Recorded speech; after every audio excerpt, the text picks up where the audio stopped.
अस्सलाम वालेकुम नाज़रीन, आप देख रहे हैं दी आर्गुमेंट और आज मेरे साथ एक बहुत अहम शख्सियत मौजूद है। उनकी सेफ्टी, उनकी सिक्योरिटी के हवाले से पिछले कुछ अरसे में आप सोशल मीडिया पे खबरें देख रहे हैं। रिसेंटली उन्होंने बहुत इंपॉर्टेंट इंटरव्यूज़ दिए। उनका सबसे पहला इंटरव्यू मैंने किया था जब हमने स्टोरी पे बात कर रहे थे।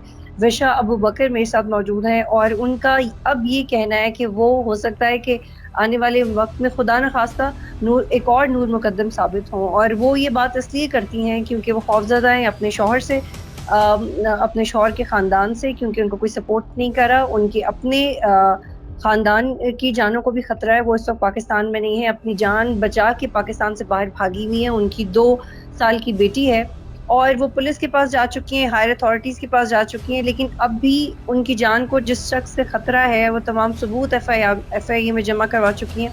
उनकी उनकी कोई सिक्योरिटी की याद दहानी नहीं करवा रहा। एक बहुत इम्पोर्टेंट फैक्ट आपसे मैं शेयर करूँ कि 27 जुलाई को वारंट गिरफ्तारी जारी हुए थे उनके शौहर के खिलाफ, और उसके बाद अगर 30 दिन तक आप बेल या ज़मानत की बात ना करें तो आपको एब्सकाउंडर या इश्तिहारी करार दे दिया जाता है, लेकिन इनके शौहर अब तक आज़ाद ही हैं और उनके खिलाफ कोई कार्रवाई नहीं की गई है। और अब आपसे शेयर करते हैं कि इनका ताल्लुक किस ख़ानदान से है, और इनके साथ ज़ुल्म करने वाले लोग पाकिस्तान का कोई छोटा ख़ानदान नहीं है, बड़ा बुगटी ख़ानदान है। नवाब अकबर बुगटी की तीसरी बीवी के बेटे शाहज़वार बुगटी इनके शौहर हैं और उनके साथ इनका निकाह अब भी है।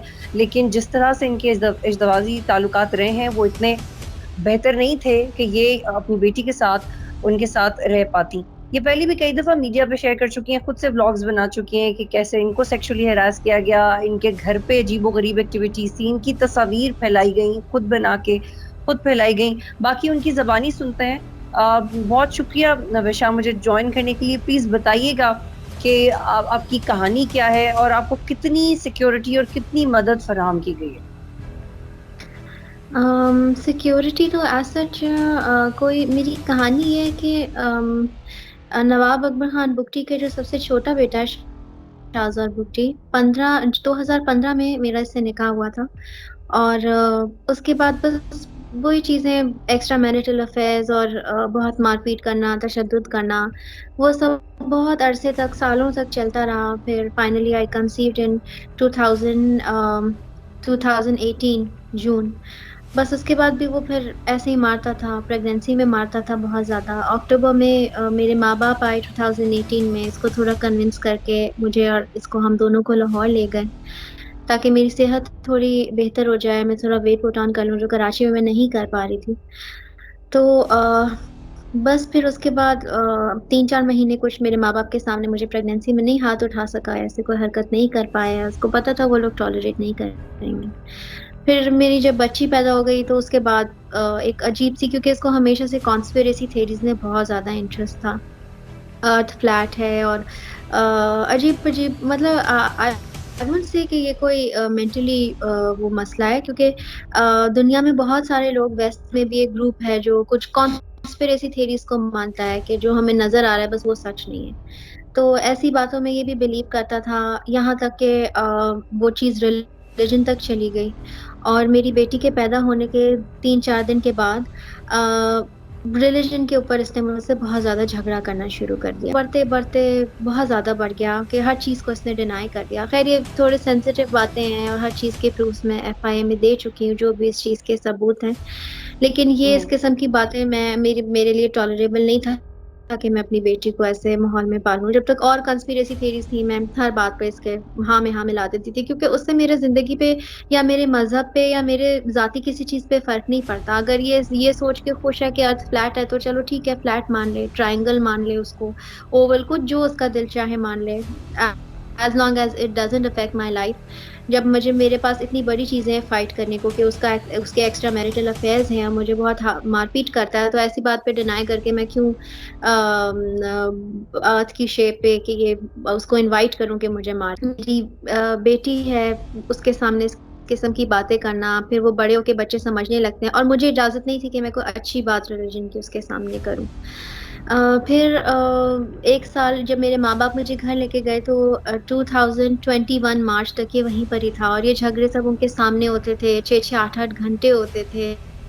हुँ, नॉन स्टॉप रात को आधी-आधी रात तक होते थे। यहाँ तक कि नेबर्स आ जाते थे हमारे यहाँ कि आपके घर में क्या मसला हो रहा है? हमारे कोई सो नहीं पा रहा, हमारे बच्चों की सुबह स्कूल है।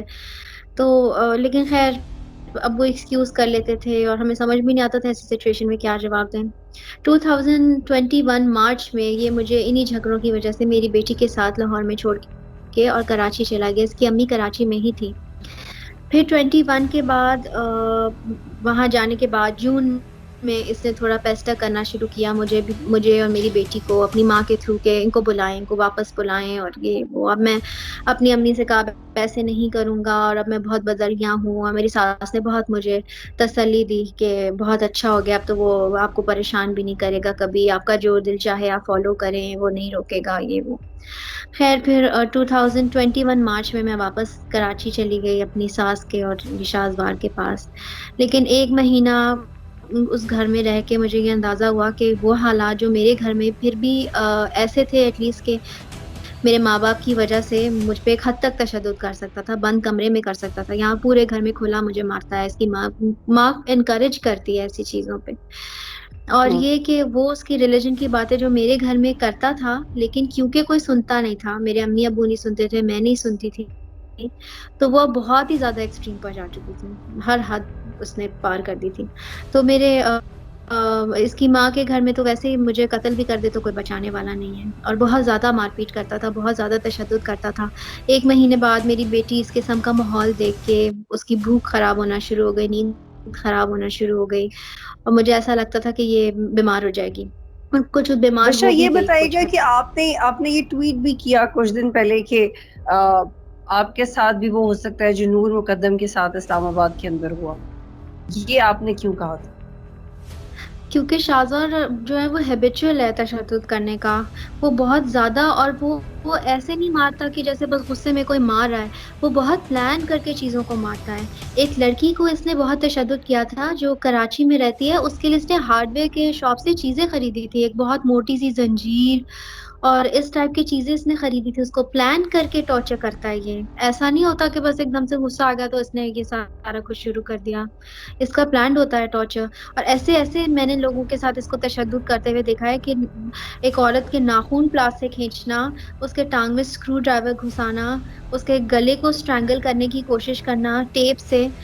वो भी एक नौकरानी जो हमारे घर में काम करती थी, अपनी माँ को ऐसे मारता था कि उनका नील पड़ जाते थे जगह-जगह। मुझे एक दफ़ा हुँ, इसने ऐसे मारा था कि मैं बेहोश हो गई थी। मुझे मार रहा था बहुत ज़्यादा, मैं बाथरूम में जाकर छुप गई। ये बाथरूम में मेरे पीछे आया और इसने मुझे ऐसे खींचा कि सिंक के नीचे जो एक चीज़ लगा होती है, मैंने उसको पकड़ने की कोशिश की तो वो भी निकल गई और वो नीचे गिर गया और टूट गया, जैसे वो मार्बल का सिंक होता है और ये हुँ, मुझे मेरी टाँग से पकड़ के पूरा आप सोचिए जो टब होता है ना, जो बड़ा-सा एक जकूज़ी टाइप टब होता है बाथरूम में, उसमें मैं बैठी हुई थी और इसने मुझे वहाँ से मेरी टाँग से पकड़ा और उसकी पूरी जो हाइट होती है, एक आपने देखा होगा साइड पे उसकी हाइट होती है, उससे खींचता हुआ पूरा बाहर लाउंज की तरफ लेके आया और मैं I fainted. I literally fainted. तो ऐसे हरकत जिस वक़्त चूँकि आप कह रही हैं कि आप कंबाइंड फैमिली सिस्टम में थीं, तो जब ये सब आपके साथ होता था, जिस भी वजह से कोई रोकने वाला नहीं होता था इनको? मैं थी, मेरी सास और मेरा शौहर, हम सिर्फ 3 लोग घर में रहते थे। और सर्वेंट्स अच्छा होते थे, सर्वेंट्स तो बहुत सारे हैं जिनके सामने इसने मुझे मारा है, बहुत दफ़ा उनको भी मारा है। विशा आपने बताया कि आप रमज़ान में गई थीं अपने वालिद के साथ ये तमाम कंप्लेंट लेके और फिर इनके वारंट गिरफ्तारी भी आपने जारी करवाए। तो ये जो आपने सारी मेहनत की और एफआईआर दर्ज करवा ली, उसके बाद क्या हुआ? अम, एफआईआर मैं जब वहाँ पर थी तब तो शुरू में हमें ये कहा जाता था कि इसी हफ़्ते एफआईआर हो जाएगी, 3 दिन में हो जाएगी, 4 दिन में हो जाएगी। यहाँ तक कि बिल्कुल फ्लाइट्स बंद होने का खतरा शुरू हो गया क्योंकि मैं अपने अब्बू के साथ आई थी, अपनी बेटी को और अम्मी को लेकर नहीं आई थी क्योंकि मेरी बेटी को वहाँ खतरा है, बहुत ज़्यादा। तो क्योंकि एक औरत को मारने का इससे बेहतर तरीका क्या है कि उसकी बच्ची छीन ली जाए, वो भी उसको पता हो ऐसे लोगों के हाथ में है जो तशद्दुद करते हैं, इतनी बुरी तरह से और कोई उसको बच्ची को भी बचाने वाला नहीं है और बच्ची को भी हुँ, मारता है ये तो। तो बस उस वक़्त फिर जब लाहौर गए 10 दिन तक मैं और मेरे अब्बू रोज़ सुबह से लेके दोपहर तक जब तक क्योंकि रमज़ान था हाफ़ डे होता है और रोटेशन पर थे लोग। एक दिन जो मेरा केस कर रहे थे वो आते थे, एक दिन नहीं आते थे। तो उसके बावजूद लेकिन हम लोग जाते थे, पूरा अपना कोशिश करते थे जितनी कार्रवाई हमारे होते हुए हो सके हो जाए। और हमारे जाते ही ऐसा था कि पहले मतलब बयान थोड़े बदलते रहते हैं। हम एक्सपेक्ट कर रहे थे कि 8 से 10 दिन में अरेस्ट हो जाएगा, क्योंकि केसेस बहुत बड़े हैं, बहुत हीनियस ऑफेंसेस हैं ये दोनों के दोनों। इस किस्म के ऑफेंसेस में इवन एफआईए के पास चांस होता है कि वो नोटिस भी ना दे, समन नहीं करे जो भी बंदा है उसको। लेकिन खैर 3 समन भी किया, फिर मुझे कुछ कहा कि शॉर्ट टाइम में हो जाएगा, लेकिन वो बहुत लंबे लंबे टाइम के समन किए। फिर उसके बाद वो आया ही नहीं। मैं तो शुरू से एफआईआर से कहती हूँ वो कभी भी नहीं आएगा, वो कानून को कुछ समझता ही नहीं है। वो वो कुछ नहीं समझता, ना कानून को ना अल्लाह को, वो किसी से डरता ही नहीं है बिल्कुल भी। आपको पता है ऐसा शख्स कितना खतरनाक होता है, जिसको कोई अकाउंटेबिलिटी का खौफ ना हो, जिसको यही ना, जो इस बात पे यकीन ना करता हो कि उसको कभी किसी को जवाब देना है। तो अभी फिर ना हम उनको इश्तिहारी करार दिया गया है और वारंट गिरफ्तारी भी ऐसे के ऐसे ही पड़े हुए हैं और एफआईआर भी ऐसी वारंट पड़ी हुई गिरफ्तारी 27 जुलाई को किया है और एफआईआर 7 जून को हुई थी। तो है। 7 जून से लेके 27 जुलाई तक वारंट भी नहीं हुआ, और 27 जुलाई को वारंट हो गया तो अभी भी वो अरेस्ट नहीं हुआ। तो ये आप देखिए ना, कहीं तो कुछ फ्लूप होल है। और विरशा देखिए, ये भी शेयर कीजिएगा, जो इंटरव्यू से पहले भी हम बात कर रहे थे, मैं चाहती हूँ आप इस बारे में बात करें कि जब आपकी स्टोरी मीडिया पे आई तो कुछ अथॉरिटीज ने आपको सीरियसली लिया, और इससे पहले जब आप जा रही थी अपनी फैमिली के साथ तो उनका क्या रद्द अमल था, प्लीज वो भी शेयर कीजिएगा। जी बस मीडिया की वजह से यही हुआ कि मेरी आवाज़ और जगह भी पहुंची। बेशक कुछ लोगों ने डायरेक्टली मुझे अप्रोच नहीं किया, लेकिन पीछे से एफआईआर को कहा कि एक्टिवली इस केस को देखा जाए। तो क्योंकि जितने ज्यादा लोगों तक बात पहुंच जाए, फिर कुछ तो होते हैं जो सामने आकर हेल्प ना करे तो एटलीस्ट पीछे से हेल्प कर रहे हो। तो हम्म। ऐसे लोग थे, इसलिए शायद एफआईए ने कुछ थोड़ा अटेंशन दी मेरे केस को। और वारंट उसके बाद ही हुआ, लेकिन वारंट पे अभी तक एक्शन, मेरा केस तब चलेगा जब शाहजार बुगटी अरेस्ट होगा। और वो अरेस्ट क्यों नहीं हो रहा ये हमें नहीं समझ में आता है। अब वजह विशा बदलती आप रहती अभी, हाँ, है लेकिन वो अरेस्ट। आप अभी किधर हैं और आप अपना और अपनी बच्ची का ख्याल किस तरह से कर रही हैं, आप ये शेयर करना चाहती हैं? अब मैं पाकिस्तान में नहीं हूँ। हाँ, ये बात मैं शेयर करना चाहती हूँ क्योंकि लोगों को लगता है कि I am from a very ordinary background, और मुझे अपनी बच्ची के लिए यहाँ उसको रखने के लिए मुझे 2 जॉब्स करना पड़ती हैं। और मेरी जो दोनों जॉब्स बहुत मीडियोकर इनकम की हैं। बस ऐसे गुजारा जैसे हैंड टू माउथ हो रहा है। लेकिन हाँ, ऐसी जगह पे रहना जहाँ पे एटलीस्ट कंपैरेटिवली मैं थोड़ा सेफ महसूस करती हूँ। जबकि सेफ नहीं है, किसी लोकल को मेरे पीछे लगाने की कोशिश कर रहा है, किसी लोकल को ब्राइब कर रहा है कि मेरे ऊपर यहाँ कोई फेक केस बनाए।